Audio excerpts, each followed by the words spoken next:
voulons avoir les yeux ouverts sur ce qui nous entoure. Nous prions afin que nos yeux puissent s'ouvrir et voir comme toi tu vois. Quand tu as vu la foule, tu étais ému de compassion. Tu as vu qu'elles étaient comme des brebis faibles, seules, abattues. Seigneur, je te demande, fais dans ma vie, fais dans nos vies ce travail dans mon cœur, Merci. dans nos cœurs, de voir les autres comme toi tu les vois. Père, des fois dans la prière et dans nos vies, on est tellement égoïste. On est centré sur nous et sur nos besoins. Alors qu'il y a tellement de gens, une foule autour de nous qui attend qu'on s'intéresse à eux, qui attend ton toucher. Père, je te le demande, ouvre encore nos yeux. Illumine les yeux de nos cœurs. Oui, Père. Pour qu'on puisse voir comme toi tu vois. Qu'on puisse être de plus en plus semblable à toi. Merci pour la croissance. Merci pour la grâce. Merci parce que tu ne nous as pas donné un esprit de condamnation, de culpabilité, pour qu'on se sente toujours mal et toujours mauvais. Non, tu nous as justifiés, tu nous as pardonnés, tu nous as lavés pour qu'on puisse être tes serviteurs. La parole déclare, tu fais de tes serviteurs des flammes de feu. Je veux être cette flamme de feu. Je veux l'être pour ma vie, pour ceux qui sont autour de moi. Je veux l'être dans cette génération. Je veux, Seigneur, que mes bien-aimés puissent l'être, que nous puissions ensemble être ces flammes de feu qui enflamment, qui fait du bien, qui amène ta gloire, qui amène ta puissance autour de nous. Et pour cela, Père, on a besoin de voir. On a besoin de voir pour ne pas faire de bêtises. On a besoin de voir pour comprendre. On a besoin de voir pour que nos pensées soient changées. Quand on voit, Seigneur, quand tu nous ouvres les yeux, on comprend. Quand tu nous ouvres les yeux, on réalise. On réalise. Oui, Père. On réalise derrière les apparences, les cœurs, les besoins. Père, je te demande pardon pour toutes les fois où je n'ai pas vu, je n'ai pas compris, je n'ai pas réalisé. J'ai fait passer ma vie avant celle des autres et avant ta volonté. Alors je suis passé tellement de fois à côté des gens sans même me poser la question, comment ils vont, qu'est-ce qu'ils traversent, qu'est-ce que Dieu aurait à dire dans leur vie. Seigneur, ouvre nos yeux aujourd'hui. Élargis notre vision. Élargis notre perception. Merci Saint-Esprit pour ton ministère. Parce que oui, tu exerces un ministère dans nos vies. Et je crois qu'aujourd'hui, tu fais une œuvre dans nos cœurs. On vient devant toi avec humilité.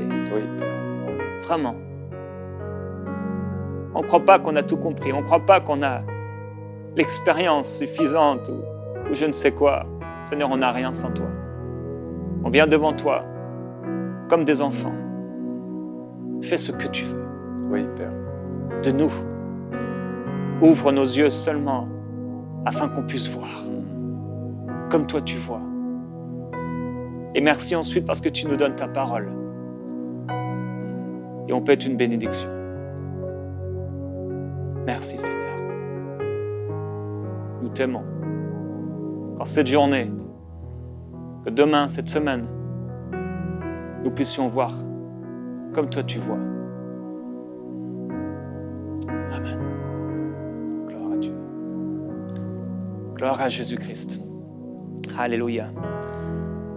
Bienvenue dans cette émission. On est heureux de vous retrouver avec notre invité Yanis Gauthier. Merci d'être là, Yanis. Merci. Et aujourd'hui, on va parler de cette prière qui nous donne la puissance. La prière est une puissance qui élargit la vision. Tu vas nous en parler dans un instant. Et ce matin, dans ma méditation quotidienne, je suis tombé sur ce passage dans 2 Rois au chapitre 6. Je me suis dit, c'est drôle parce que Élisée, à un moment, des gens vont venir vers lui et il va prier Dieu, il va demander à Dieu, frappe-les d'aveuglement. Et c'était des ennemis et Dieu a répondu à sa prière et ils ont été frappés d'aveuglement. Et au contraire, juste avant, il prie pour son serviteur. Et il est écrit, Élisée pria en disant, Éternel, ouvre ses yeux, je t'en prie, pour qu'il voie. On a besoin de voir. on a besoin de voir. Ça fait du bien quand on est repris, quand on est corrigé par Dieu, quand on est sensibilisé par Dieu et qui nous montre qui on est. Et quand on lit sa parole, on sait que c'est comme un miroir. Et il nous dit, mais arrête-toi un peu et vois, regarde. On est tellement à fond des fois qu'on a besoin de s'arrêter et de voir. Et il prie cela, il dit, Éternel, ouvre ses yeux, je t'en prie, pour qu'il voie. Et c'est extraordinaire parce qu'entre cette prière et le moment où Dieu va agir, et apparemment, il se passe qu'un instant, il est écrit, l'Éternel ouvrit les yeux du jeune serviteur qui vit ceci, la montagne pleine de chevaux et de chars de feu autour d'Élysée. Alors, je vous assure, et c'est certain, ça a changé sa façon de voir les choses. Il était là, il avait peur, et quand il a vu, comme Dieu voyait, ça a tout changé. Et on a des fois dans nos pensées, par rapport à nos vies, nos circonstances, et le ministère, le service, le travail, les relations, on a toutes sortes de choses, de raisonnements qui sont là à cause du vécu, de l'expérience. Et des fois, on a vraiment besoin de Seigneur, comme une page blanche. Montre-moi comment toi tu vois. Et je prie que cela vraiment soit notre partage et que Dieu nous ouvre les yeux dans quel que soit le domaine de nos vies.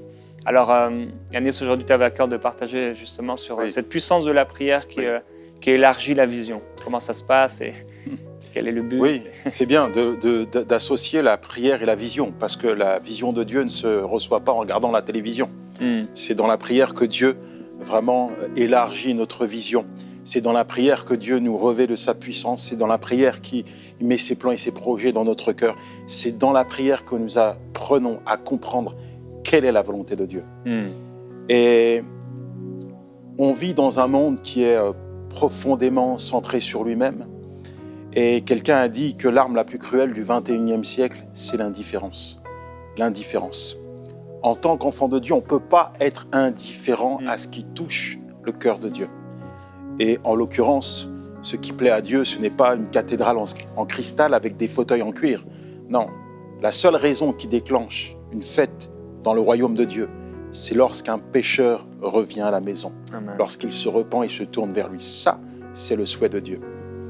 Je me souviens, un jour, j'étais dans le train, je partais en mission, et puis tout à coup, le train s'arrête. Et puis le conducteur nous dit, voilà, nous sommes à l'arrêt parce qu'il y a quelqu'un qui vient de se jeter sur les rails.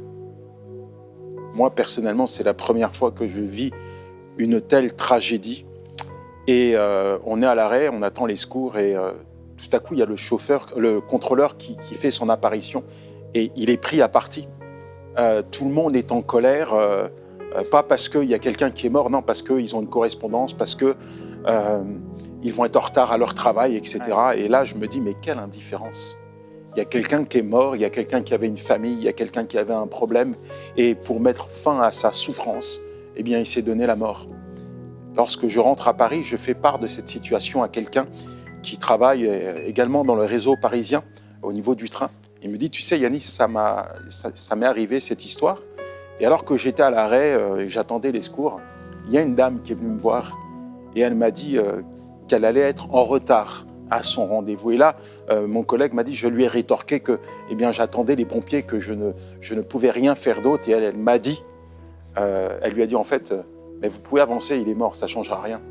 Et là, mon collègue pasteur l'a regardé et lui a dit, mais si c'était votre enfant qui était là sous le train, est-ce que vous me demanderiez d'avancer? Est-ce que vous me demanderiez d'avancer? Aujourd'hui, il est important de comprendre et de saisir la vision de Dieu pour notre temps présent et de ne pas être indifférent à ce que Dieu souhaite, à ce que Dieu veut. Et pour ce faire, j'ai choisi un petit peu le texte d'Ézéchiel 37, versets 1 à 6, où il est question d'une vallée d'ossements desséchés. C'est le peuple d'Israël qui est complètement sec, complètement mort spirituellement. Et Dieu va poser une question à Ézéchiel, est-ce que ces eaux peuvent revivre? Je crois que le monde est un cimetière à ciel ouvert. Je dis souvent à chacun sa vallée, à chacun son cimetière, à chacun ses combats, mais la réalité c'est que notre monde, on pourra aller loin là-dessus, c'est que notre monde est un cimetière à ciel ouvert où les gens sont morts quoique vivants.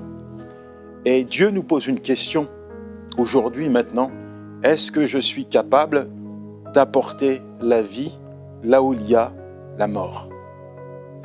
Parce qu'il y a la mort. Il y a la mort, les gens se meurent. Encore une fois, j'étais à la gare, dans le train, il m'arrive plein de choses quand je suis en mission. Je suis assis dans le TGV, tout à coup, il y a une alerte, sortez, sortez, sortez du train. On ne sait pas pourquoi, mais tout le monde commence à courir. Ils nous disent même de laisser nos affaires. Et j'arrive sur l'entrée de la gare, sur le parvis, et sous mes yeux, j'ai 2 jeunes filles qui viennent de se faire égorger par un terroriste. Il les a tuées, il les a égorgées. Elles sont là sous mes yeux, et je me dis, voilà, le monde d'aujourd'hui, c'est ça. Au sein de ce monde, il est quand même question, bien sûr, de regarder la réalité. Oui, tout est sec, tout est mort, mais Dieu pose une question à Ézéchiel, est-ce que je suis capable d'apporter la ville où il y a la mort?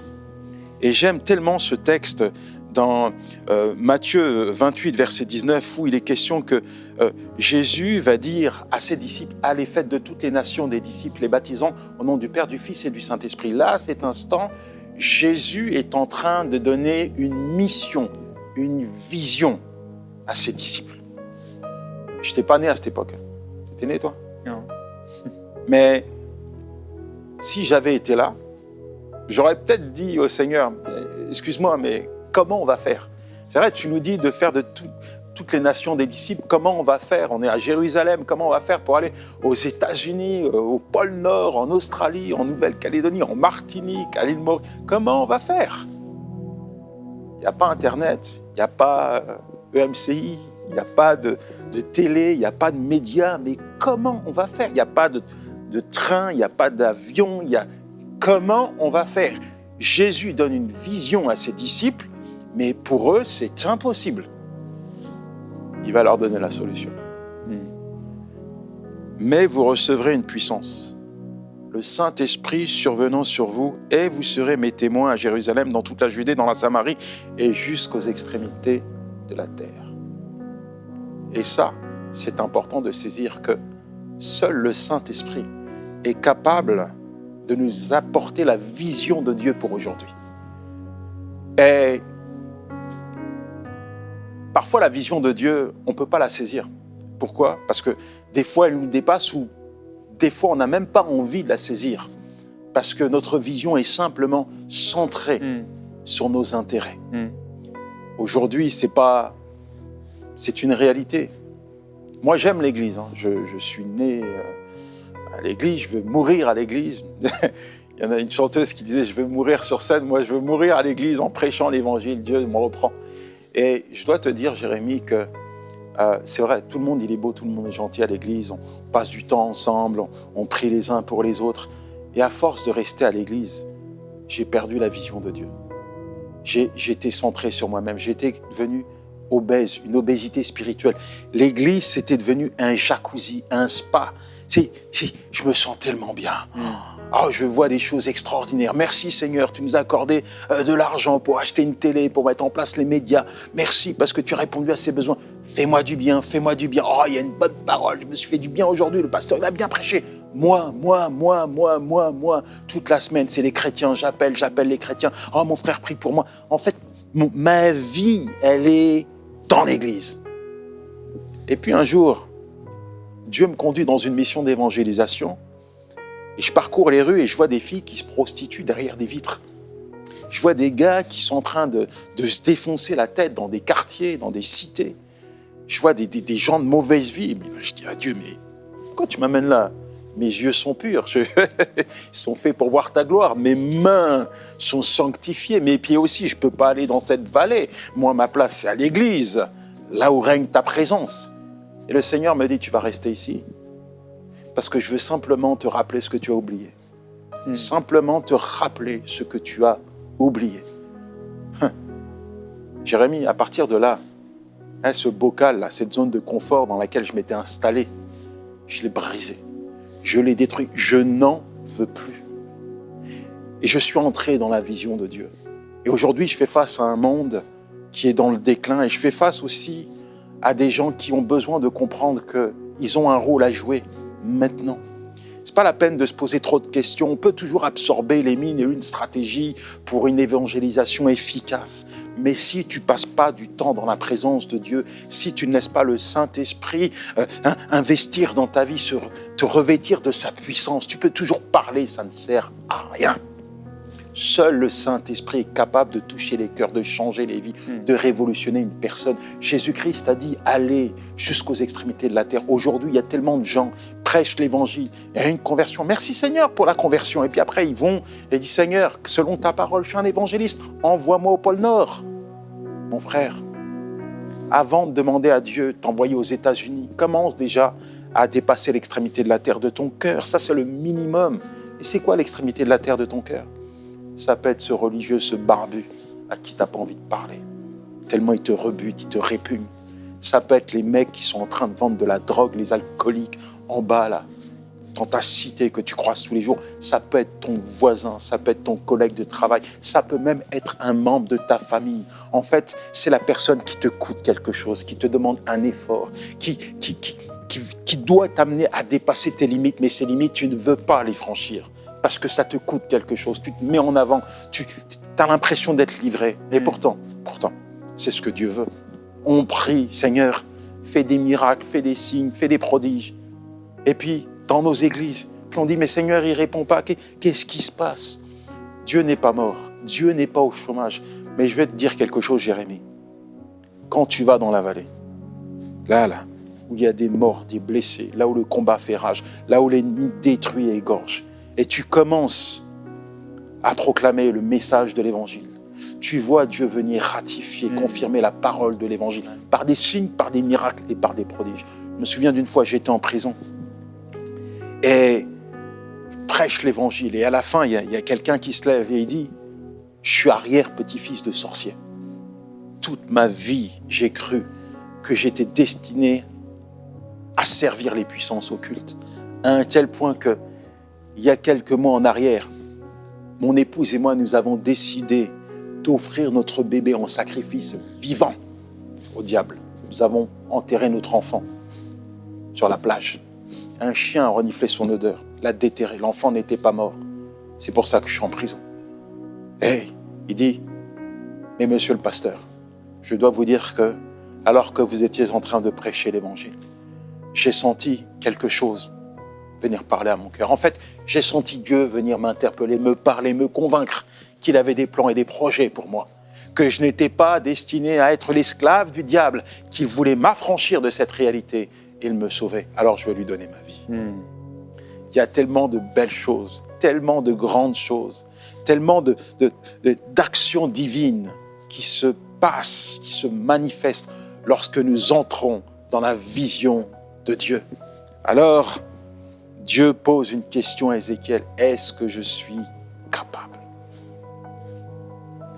Ézéchiel, il aurait pu évaluer. C'est pas la peine. Et ils sont tous morts, il n'y a plus rien à faire. Au lieu de chercher de manière rationnelle à évaluer l'action de Dieu, il dit à Dieu, mais tu le sais, tu le sais. Alors Dieu lui dit, prophétise sur ces eaux, proclame la vie là où il y a la mort. Je veux dire, mes amis, qu'aujourd'hui, nous sommes sur la terre pour accomplir une mission.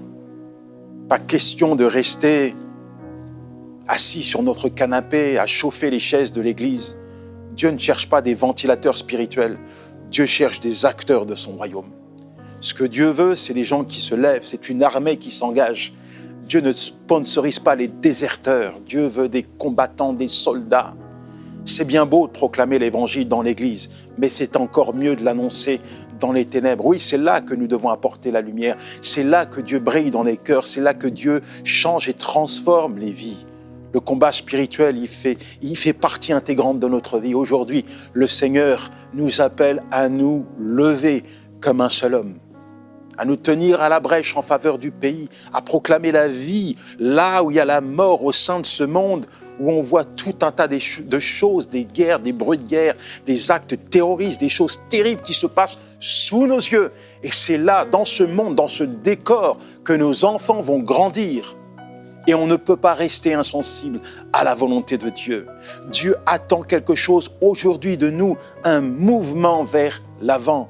Il est temps, mes frères, de se lever. Il est temps de briser ce bocal dans lequel nous sommes enfermés, de réduire à néant cette zone de confort qui nous paraît tellement confortable, mais qui n'est pas et absolument pas de la volonté de Dieu. Ce que Dieu cherche, ce sont des acteurs de son royaume. Et je veux vraiment prier dans ce sens, pour que Dieu puisse réveiller notre pays, pour que Dieu puisse apporter un réveil riche, permanent. Je sais que peut-être là, tu es en train de te dire, mais moi j'ai déjà mon combat chez moi. J'ai déjà mon combat avec mes enfants. J'ai déjà mon combat avec ma femme, avec mon mari. Je combats déjà dans la maladie, dans mes problèmes. Occupe-toi des affaires de Dieu et il va s'occuper de tes affaires. Occupe-toi des affaires de Dieu et il va s'occuper de tes affaires. Je me souviens de ce pasteur qui était âgé, malade, qui faisait des allers-retours à l'hôpital.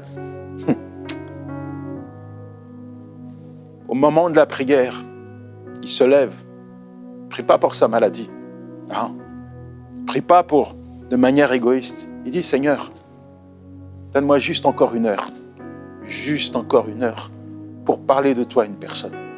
Pour parler de toi à une personne. Donne-moi juste encore 1 heure. Je voudrais vous dire, mes amis, nous sommes des serviteurs de Dieu. Et Dieu n'est pas à notre service. C'est nous qui sommes au service de Dieu. Alors il serait peut-être temps de réévaluer notre vision. Il serait peut-être temps de laisser Dieu vraiment investir notre vie, afin que nous puissions devenir comme ces hommes de la Bible que Dieu a utilisés pour changer leur génération. Dieu veut marquer notre génération aujourd'hui et avec nous. Et ça nécessite une vision qui n'est pas humaine, qui n'est pas centrée sur nous, mais une vision qui vient de Dieu et qui est divine. Si mon peuple sur qui est invoqué mon nom s'humilie, prie et cherche ma face, et s'il se détourne de ses mauvaises voies, je l'exaucerai des cieux, je pardonnerai son péché et je guérirai son pays. Et je terminerai avec cette parole qui se trouve dans l'évangile de Jean, chapitre 14 au verset 12, où Jésus-Christ lui-même va dire « En vérité, je vous le dis, celui qui croit en moi fera les œuvres que j'ai faites et il en fera même de plus grandes parce que je m'en vais au Père. » Il n'y a rien de plus beau, il n'y a rien de plus merveilleux que de voir une personne donner sa vie à Jésus-Christ. Ça, c'est le miracle de la vie. Amen. Gloire à Dieu. Amen. Amen. Est-ce que tu voudrais prier par rapport à ça? Seigneur, merci parce que tu parles tantôt d'une manière, tantôt d'une autre, mais que c'est bon d'être dérangé par ta parole. Oui, nous voulons que ta parole, Seigneur, nous bouscule aujourd'hui. Je prie pour que ta parole vienne impacter les cœurs des pasteurs, des leaders, de tous tes enfants, Seigneur, afin que nous puissions nous réveiller, nous lever comme un seul homme pour annoncer tes merveilles, pour annoncer l'évangile, Seigneur, au sein de ce monde qui se meurt. À ceux qui ne te connaissent pas, Seigneur, nous devons parler. Seigneur, nous te demandons pardon. Pardon d'avoir été indifférent au son de ta voix. Pardon d'être resté dans notre zone de confort, assis, installés sur nos fauteuils en cuir. Pardon, Seigneur, de ne pas avoir pourvu aux besoins de ceux qui étaient dans la nécessité. Pardon de ne pas avoir parlé aux personnes qui nous repugnent, aux personnes qui ne nous ressemblent pas. Pardon de ne pas avoir imposé les mains, Seigneur, aux malades qui ne te connaissent pas. Pardon de ne pas avoir parlé, Seigneur, à celui qui nous faisait peur. Pardon d'avoir été terrorisé, Seigneur, par l'ennemi qui nous empêche et nous emmuse, Seigneur, à cause des circonstances dans lesquelles nous vivons. Seigneur, nous croyons que ce n'est pas un esprit de timidité que tu nous as donné, mais un esprit de force et de puissance. Seigneur, nous voulons te dire, envoie-nous, Seigneur. Comme Ésaïe, Seigneur, envoie-nous. Prends nos mains, prends notre bouche, prends nos pieds pour descendre dans la vallée afin d'aller prier. Et nous croyons, Seigneur, comme tu le dis dans ta Bible, Seigneur, comme tu le dis dans ta parole, voici les miracles qui accompagneront tous ceux qui auront cru. Oui, il y aura des prodiges, des signes, des résurrections, des guérisons, des délivrances. Le royaume de Dieu va descendre sur la terre comme il est descendu hier, Seigneur. Merci parce que tu n'es pas au chômage, Seigneur, tu n'es pas à la retraite, tu restes le même hier, aujourd'hui et éternellement. Ce que tu as fait dans la vie de nos pères, nous croyons, Seigneur, que tu le fais dans notre vie maintenant. Dans le nom de Jésus, je t'ai prié. Amen. Amen. Oui, Seigneur. Alléluia. Vous connaissez votre situation et votre vie par rapport à ce que vous avez entendu. Je vais vous encourager à faire une prière vraiment personnelle. En ce moment, je vais vous laisser prier. Plusieurs, vous écoutez ces émissions et des fois, vous les écoutez du début à la fin sans prier. C'est dommage. Je vais vous donner l'opportunité de prier avec vos mots. Vous avez entendu des choses, ça vous a rappelé forcément des choses dans vos vies.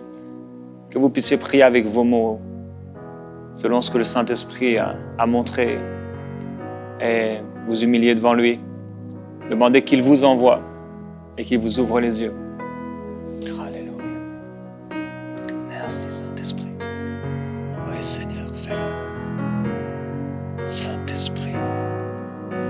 Seigneur, envoie-nous, Seigneur. Transforme, change. Envoie-nous, Seigneur. Change nos pensées. Envoie-nous. Change nos pensées. Renouvelle notre intelligence. Donne-nous la vision, Seigneur. La compassion. Vision du royaume. Vision de l'excellence. Oui, Saint-Esprit. Vision qui émane de ton cœur. Saint-Esprit. Merci, Saint-Esprit. Merci, Seigneur. Remplis nos cœurs de toi, Seigneur. C'est important, avant de conclure, de comprendre aussi que Dieu attend quelque chose de chacun. C'est trop facile de mettre la responsabilité de notre nonchalance sur les pasteurs, sur les leaders, et de croire que c'est toujours eux qui doivent tout faire. Le royaume de Dieu, eh bien, va s'étendre sur la terre au travers des enfants de Dieu. Dieu attend quelque chose de chacun.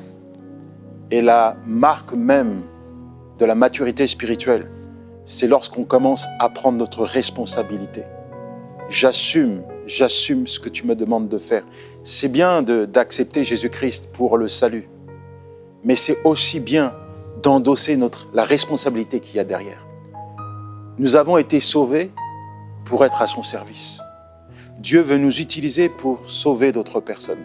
C'est bien de dire « Je suis le sel de la terre, l'ambassadeur, la lumière de Dieu, une lettre ouverte ». Mais si c'est pour rester là sous une table, ça sert à quoi? Toutes ces qualificatifs qui émanent d'un enfant de Dieu doivent être mis en avant, haut et fort, par chacun d'entre nous, et pas simplement par une poignée de leaders. Amen. Amen. Gloire à Dieu, nous avons entendu la parole de Dieu. Cette parole, elle est claire, elle est comme une épée.